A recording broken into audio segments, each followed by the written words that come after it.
Hello Brick Sculptors and welcome back to Brick Sculpt. This is Chris and today we're going to talk about Lego jumper theory. Before I get into it though, if you like these videos, if you find them useful or helpful at all, please like these videos and please subscribe. It's the best way to help me out and help grow the channel and allow me to create more and more content just like this. So let's go ahead and dive in here. I've got Rick set up with some of the most commonly known jumper plates. And let's go through each one here and talk a little bit about them. The first one here is kind of the traditional jumper plate. It's a 2x1, one stud on top. Now there are different variations of this that have changed throughout Lego history, and I'll show you some. The original one looked just like this. And then it changed to this, and eventually this. Well, yeah, they all look the same, but they're not. The first one had one pin in the middle and no notch on the bottom. And I think Lego eventually decided to add the notch on bottom to make it easier to remove these plates. Maybe there's another reason, I don't know, but that's why I think they did it. And so that replaced that. Eventually, and I think the best update they did to the jumper plate was they went from one pin in the middle to 3 openings in the bottom. And this allowed you to take anything with a stud on it, doesn't have to be a hollow stud, and put it in 3 different positions on the bottom of the jumper plate. So you could really position these in any way you wanted.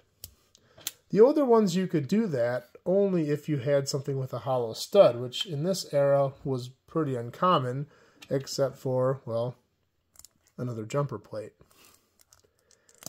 But anyway, this is what we get nowadays, and I think it is a big improvement on the original, and there's so many useful things we can do with this.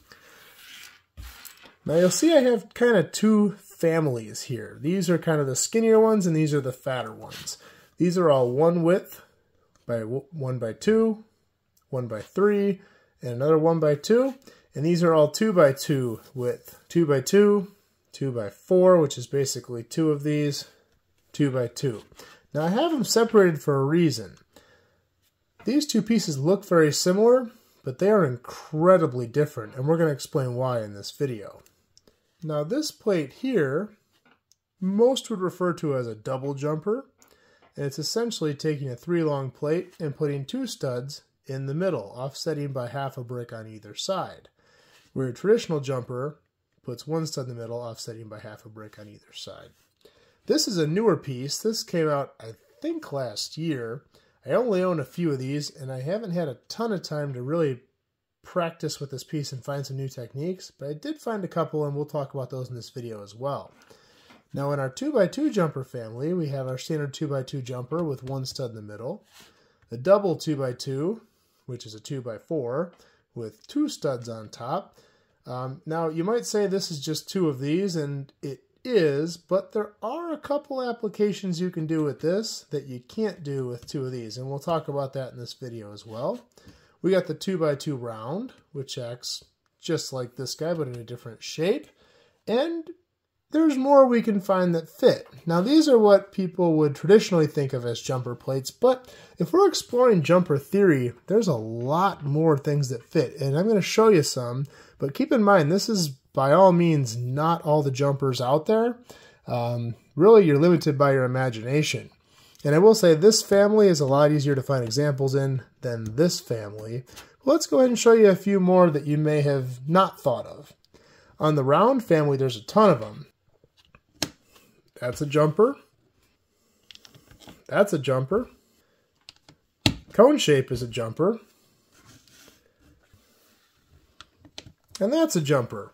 Well, if you put a plate on top. But it's jumper in reverse. It goes from 1 to 4. That's pretty cool. Are there other ways to do a reverse jumper? For sure. Really, if you have a 1x1 round, all you have to do is put a plate on top, and now you have a reverse jumper. 1 on the bottom, 2 on top. You can do the same thing with a 2x2 and have a reverse jumper. In the 2x2 family, we also have the anti-stud round jumper. Same thing, but it's anti-stud. That's kind of cool. What about this piece? Is this a jumper? Now these were released in the last maybe year or two, I believe. And it looks like a jumper. The top is basically identical, but it's kind of a jumper. Why do I say that? Well, it's more similar to this piece than this piece, but the top looks like this piece. It goes from 1 to 2, but it really has the property of just a one high brick because it starts with one stud, ends with one stud. But you do have a 1/2 hangover on each side. So is it a jumper? Well, on the underside of something, it would react just like a jumper. As far as splitting one stud in between two studs, well, it doesn't really do that. So the underside really isn't a jumper. And they also have a corner version. But same basic thing. Is it a jumper? Maybe, but probably not. But maybe. I guess it depends how you define it. Now there's one more jumper out there. Actually, there's a lot more, but there's one more really unique one. And I've already shown it to you. It's already on this board, in fact. Can you find it? Well, Rick can. Well, Rick's feet are on 2 studs. In the middle of his head is 1 stud. Yes, a minifig is a jumper. More specifically, a minifig torso is a jumper.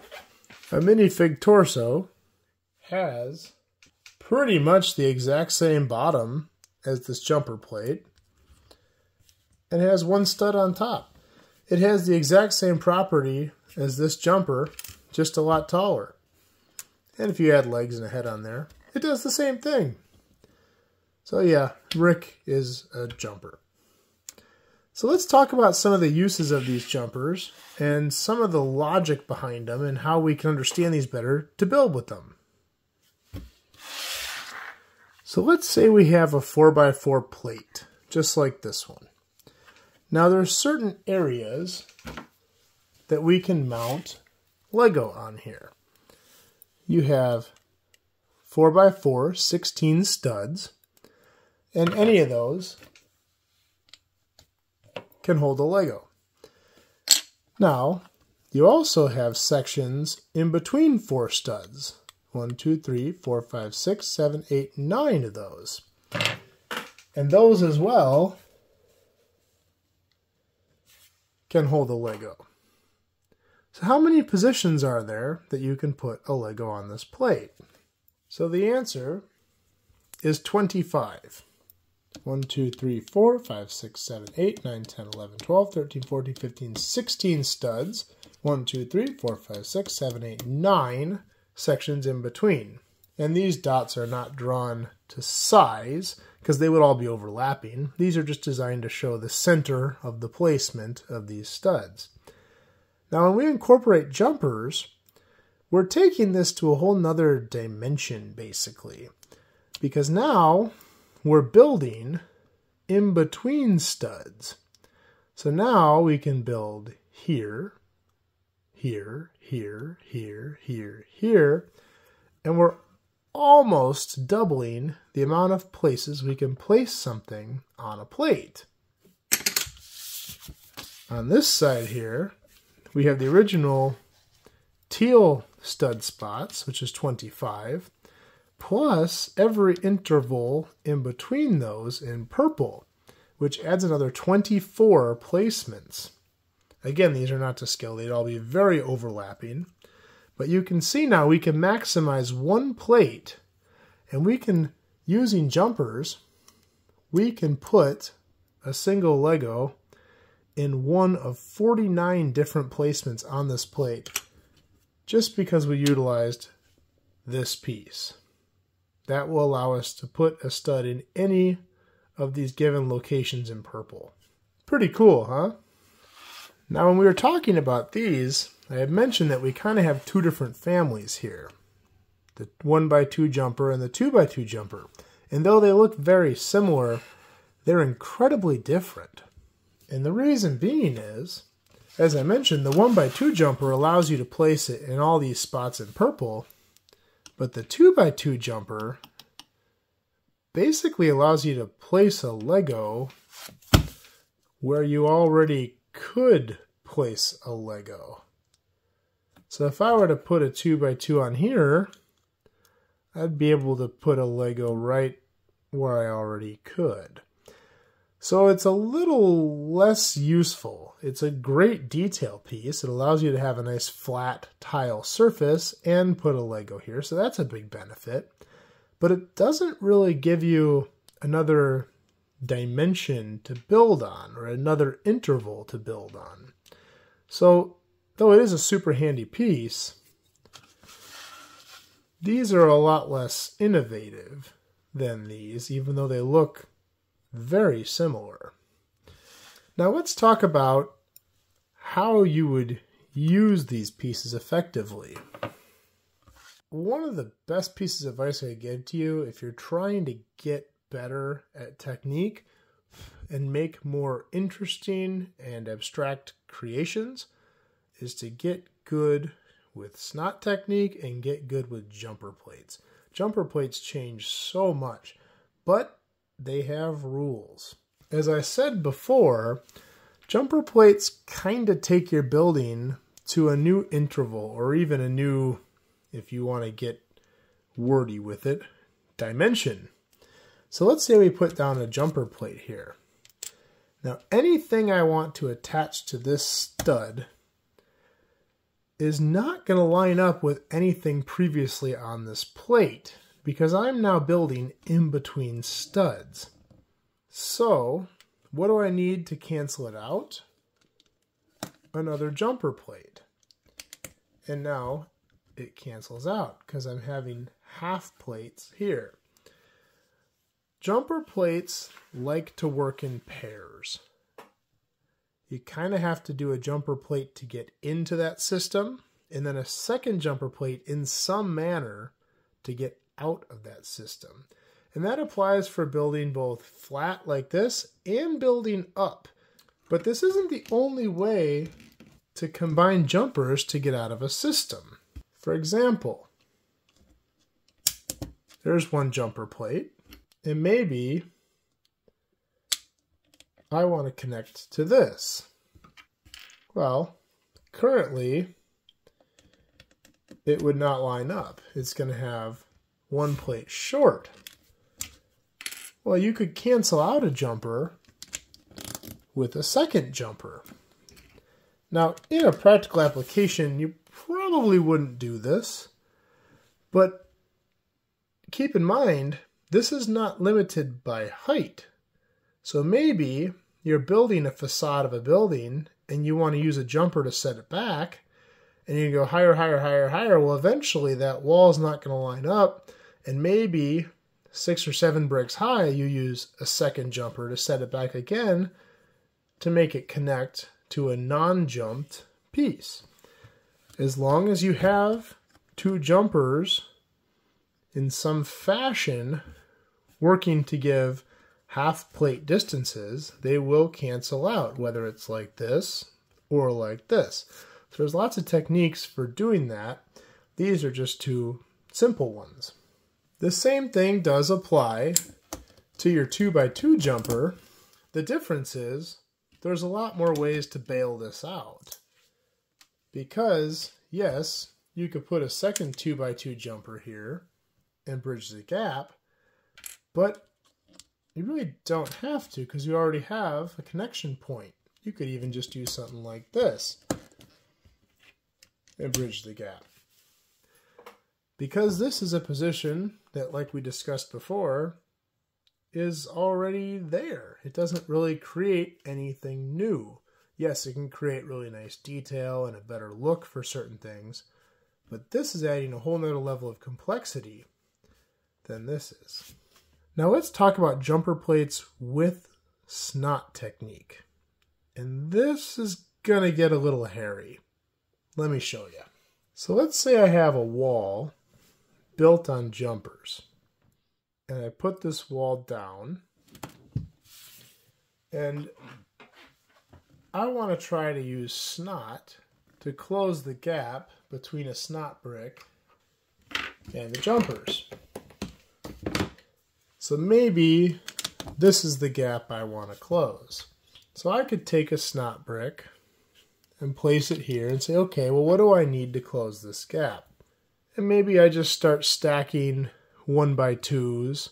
I just varied these in color so you could see how many. I've got 6 of them here. And let's see how this lines up. Well, it's close, but not perfect. If you watched my video on SNOT Technique, I went over the math of what it takes to close these gaps. And plate-wise, 2 bricks are each 2.5 plates wide. So 2 bricks equals 5 plates. As you can see here, I'm 6 plates, and I've still got a gap because this distance is a half a plate. The reason jumpers don't play well with SNOT is jumpers use half brick measurements, which if a brick is 2.5 plates wide, and then you break that in half, you now have 1.25 plates. And SNOT Technique works in full plates or half plates. And there's no way to do a SNOT Technique with a 1/4 plate. Maybe we do one that's set back, like a headlight brick in SNOT. And same thing. I've got more plates here. There's another 6. And we can put those together and plug them in. And look at that gap. Well, it looks like 1 plate, but is it? It's not. And I can prove it here. If I add 1 plate, so now I have 6 plates off here to 2 headlight bricks. It's not quite gonna fit. It's a 1/4 of a plate off, which is a measurement SNOT, as far as I know, just doesn't work in. Now there is one way to make this work, and you guys at this point probably know the answer because I told you earlier. The only way to cancel out a jumper plate is with another jumper plate. So if we put our SNOT bricks on jumper plates, we can close that gap and make it work. But yeah, these 2 techniques kind of butt heads, which is kind of a bummer because they're 2 techniques that you would likely use to add detail to buildings. So you need to kind of learn how to use them in tandem and learn how to make them avoid each other while still building with both of them to maximize detail and technique that you can use in your building. Now back to these guys. I mentioned here that this appears to be just 2 of these, but is it? I can think of 2 things that you can do with a 2x4 plate that you can't do with this 2x2 plate, and I want you to let me know if you know any other ones. The first one's pretty obvious. If you have a wall, well, you can hang a 2x4 plate out further. There would be no way, other than adding another piece, to do this with 2 2x2s. But that's pretty obvious. The other one, which is a little less obvious, is if you look at the underside of the plate. So they look to be the same, but the difference is in the middle. 2 of these side by side will have this line right down the middle. This one gives you an additional connection point right in the middle. So that is a difference there as well.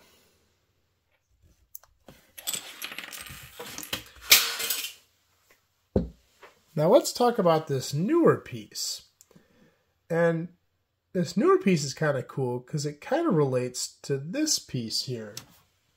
But it relates in basically the same way that this relates to this.